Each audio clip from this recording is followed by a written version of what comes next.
March 23rd, Saints Victorian and others, Martyrs.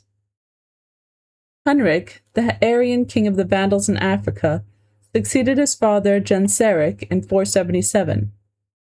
He behaved himself at first with moderation toward the Catholics, but in 480 he began a grievous persecution of the clergy and holy virgins, which in 484 became general, and vast numbers of Catholics were put to death.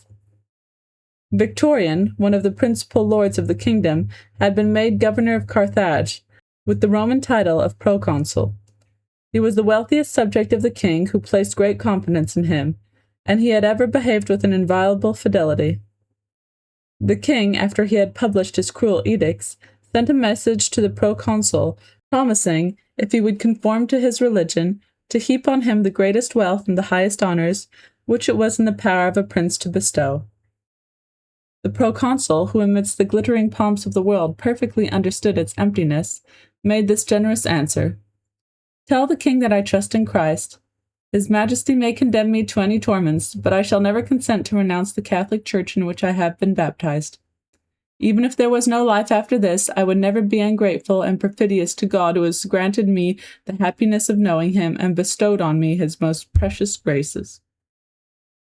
The tyrant became furious at this answer, nor can the tortures be imagined which he caused the saint to endure. Victorian suffered them with joy, and amidst them finished his glorious martyrdom.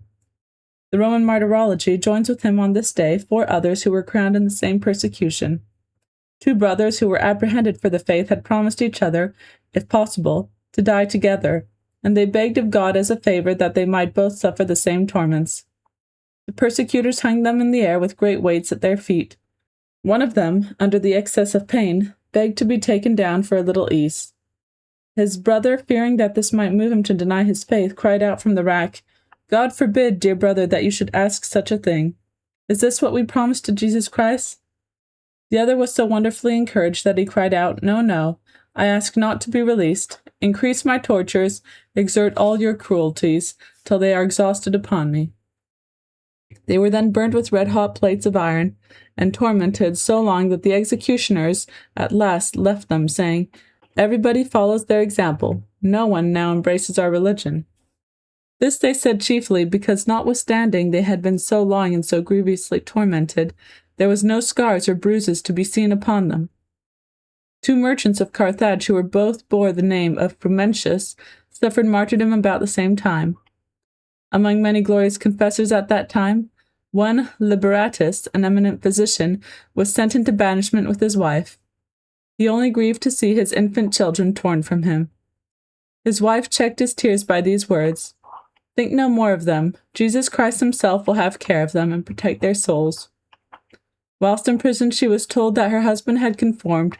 Accordingly, when she met him at the bar before the judge, she upbraided him in the open court for having basely abandoned God, but discovered by his answer that a cheat had been put upon her to deceive her into her ruin. 12 young children, when dragged away by the persecutors, held their companions by the knees till they were torn away by violence. They were most cruelly beaten and scourged every day for a long time, yet by God's grace every one of them persevered to the end of the persecution, firm in the faith.